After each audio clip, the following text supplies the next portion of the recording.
Bukit itu menangis menimbun satu keluarga. Karya Denny J.A. Aku adalah bukit yang sangat tua, jauh lebih tua dari riwayat semua keluarga yang pernah berteduh di bawah kakiku.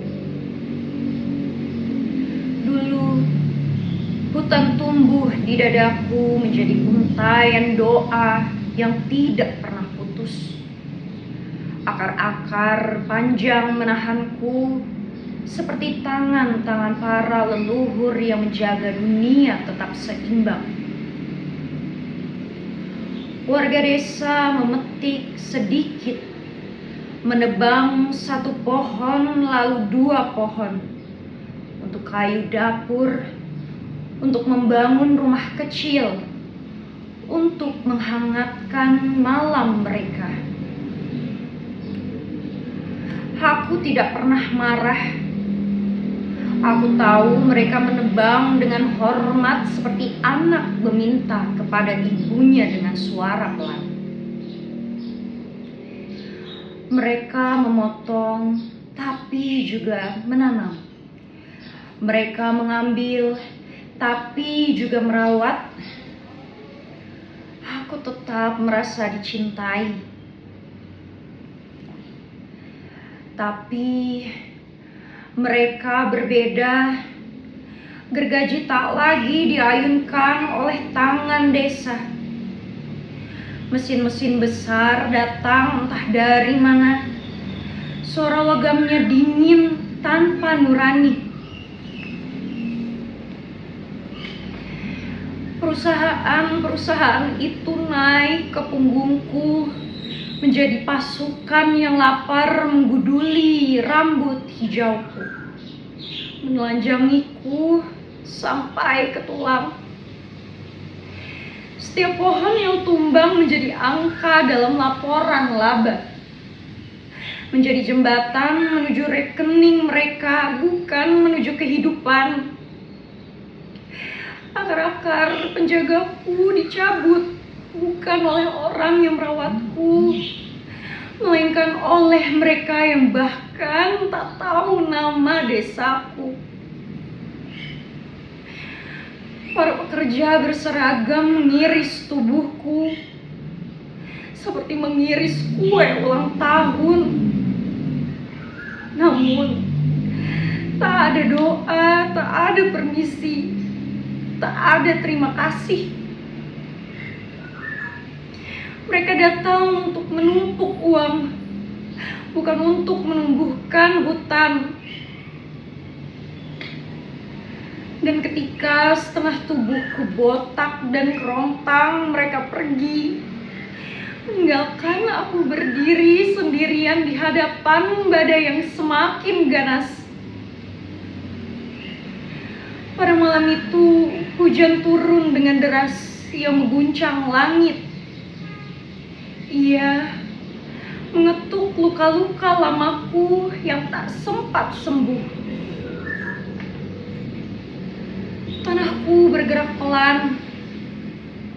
Aku sudah ringkih, seperti orang tua yang tak lagi pasti mana kaki yang masih kuat untuk berdiri. Aku mencari akar-akar yang dulu memelukku. Tak ada. Aku mencari pohon-pohon yang dulu menahan bahuku. Tak ada. Aku mencari suara burung yang dulu mengingatkanku pada kehidupan. Tak ada. Yang tersisa hanya ruang kosong luka industri yang baunya membuat bumi sendiri gamang. Tubuhku pun menyerah, patah, runtuh, pecah. Bukan karena aku ingin, tapi karena aku tak lagi sanggup. Di bawah tubuhku, sebuah mobil putih kecil berhenti hanya untuk istirahat. Di dalamnya ada keluarga sedang menutup hari panjang. dengan tawa kecil yang lembut. Gadis itu sempat memungut daun berbentuk hati dari pohon terakhir yang masih tersisa.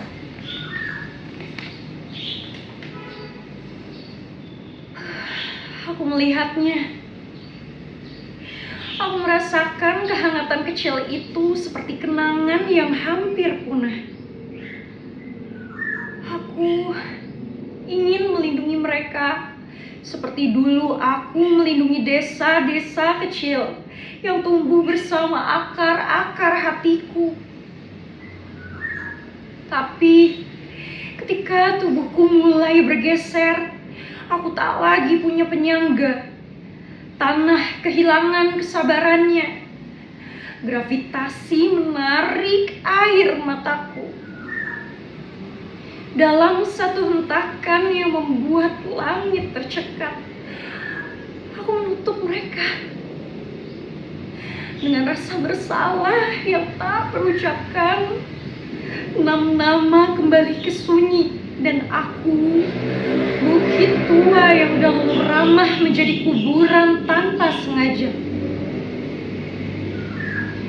Ketika aku runtuh, kampung-kampung kecil ikut hancur. Sungai meluap membawa amarah yang lama disembunyikan. Jembatan patah karena janji yang tak pernah ditepati. Rumah-rumah terbalik menjadi hidup yang dikocok oleh tangan raksasa. Orang-orang berkata, hujan terlalu deras, tanah tak kuat, ini musibah.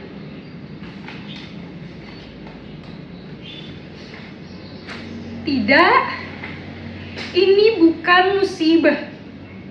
Ini cermin raksasa. Bukan hanya hujan yang turun malam itu, tetapi kontrak-kontrak bisnis yang dulu ditandatangani tergesa, jatuh satu persatu dari langit sebagai batu dan batang mati.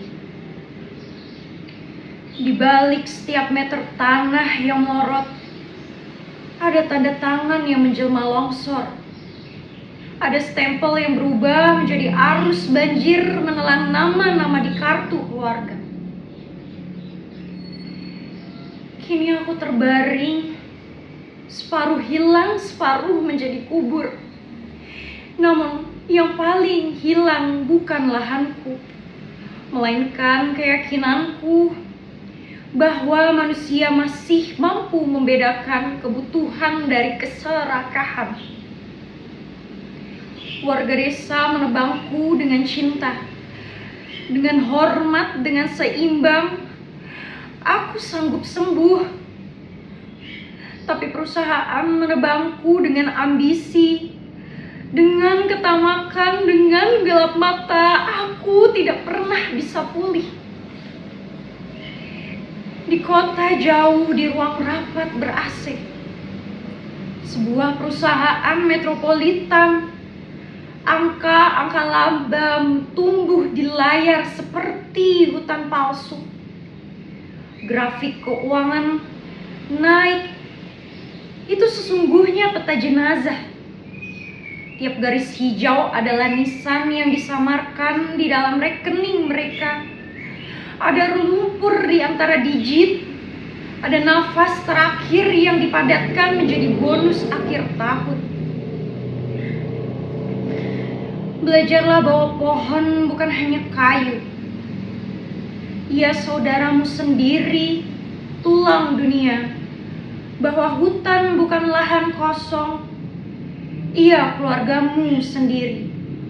Jantung yang berdetak untuk semua makhluk. Jika manusia tak belajar, peta dunia pelan-pelan akan berubah warna. Hijau menjadi daftar duka, coklat menjadi arsip jenazah yang tak sempat dimakamkan. Di langit, awan akan menyalin diri, menjadi fotokopi surat protes yang tak pernah kalian baca.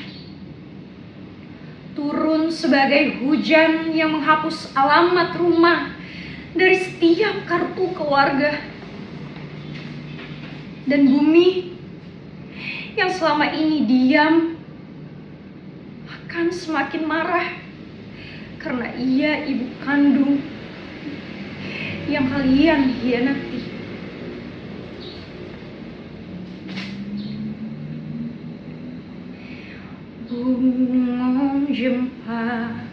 Bungong jempa menggadi Aceh.